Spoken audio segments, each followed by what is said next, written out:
Hi, Barbara Campbell, host of BBTV, coming to you from Brooklyn, New York, and Bedstuy. We are at the Richard Beavers Gallery. Hi, hello. Can you tell us a little bit about your gallery and who you are and what you do here? Good afternoon. My name is Richard Beavers.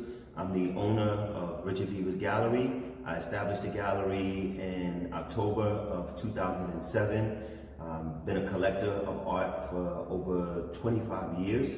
When I initially opened the gallery, it was because I wanted to create a space for artists of color to be able to exhibit their work. I noticed traveling around the country, going to museums, that I wasn't seeing a strong representation of artists of the African diaspora. Or there was a mis or underrepresentation when it came to the narrative of the stories that were being told.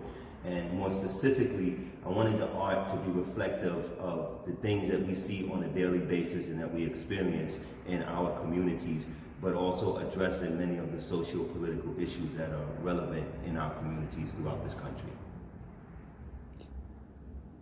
What do you love about the process of owning a gallery? I love the ownership. I love the idea of having control over the programming. I love the idea of giving artists of color an opportunity and a platform to be able to exhibit their work, but to be able to tell their stories unbiased and not having to be forced to tell the story in a certain manner.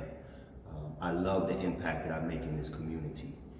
I love when children walk in here and children do not feel uncomfortable and they're being exposed to art.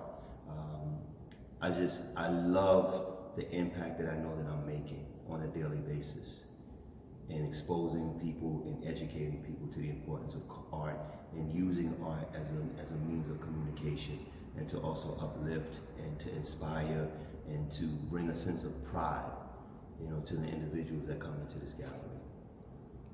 As you're moving forward to 2020 and moving the artistry of arts, where do you see yourself taking it forward? We've grown substantially, over the last 12 years. 2 years prior to me opening the gallery, I was selling posters on the street at Union Square. And then 2 years later, I was able to open the gallery. I've traveled internationally. I've exhibited at some of the most premier fine art shows. I'm scheduled to go to Miami for Art Basel and exhibit there for the 4th year.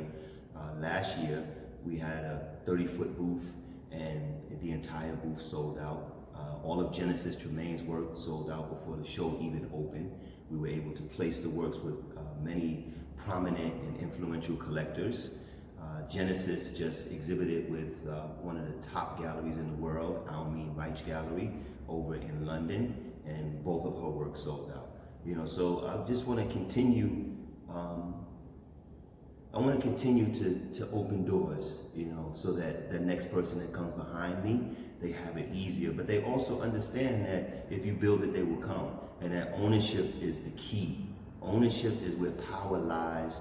Ownership, which gives you the ability to be able to truly fulfill your vision and to do it in the manner in which you wanted it done. Now, your word of inspiration that you can share with up-and-coming emerging artists, what word of advice would you share? First and foremost, I would say paint your truth. You are a vessel and your art is your voice. And always be truthful and honest with the gift that the Creator has given you. I would also say that when you're looking for galleries, you make certain that you research those galleries and you make certain that those galleries are going to give you the proper representation and they're going to support you and stand by your creativity and also assist you in your growth. We've done very well here monetarily, but first and foremost, the most important thing to me is the access and the opportunity that we present to the artists and the message that's within the artwork. So I say that every gallery is not for every artist. You have to be very careful in your selection. First and foremost, perfect your craft. Put in the time to perfect the craft that you're working in, to strengthen yourself and your technique. You know, go to school, educate yourself. And I'm not saying necessarily the traditional way in going to school. Educating yourself could be, you know, finding an elder artist who could be your mentor, an artist who you respect, and become their shadow. You know, learn as much as you possibly can. You never stop learning. And stay in the studio, because in the studio and putting in that work and treating it like it's your job, 7 hours a day, every day, that's your job. And you will see the results from it. And I would also say, particularly to, you know, artists of the African diaspora, stop overlooking, if you are, stop overlooking Black-owned galleries. A lot of times I feel that artists of color tend to think that Black-owned galleries don't have anything to offer them. You know, this is more than just the sales of art. This is more than just art business. Like, this is my history. This is my culture. This is my story. So I have a personal connection to this, you know, and it's very important to me. Now, I'm going to ask you my last question, the one I ask all my guests. What do you love about Brooklyn? Man, Brooklyn is my story. You know, I've been in Brooklyn since my early teens. You know, I grew up in Flatbush. I grew up on St. Paul's Court, and I just remember the community aspect of it. You know, the parents knew each other. You know, all of the children, we hung out, we knew each other, we spent the night over each other's homes. The older guys, they protected the block. I just love the aspect of hood. And when I say hood, I mean the protection that a car hood gives to an engine.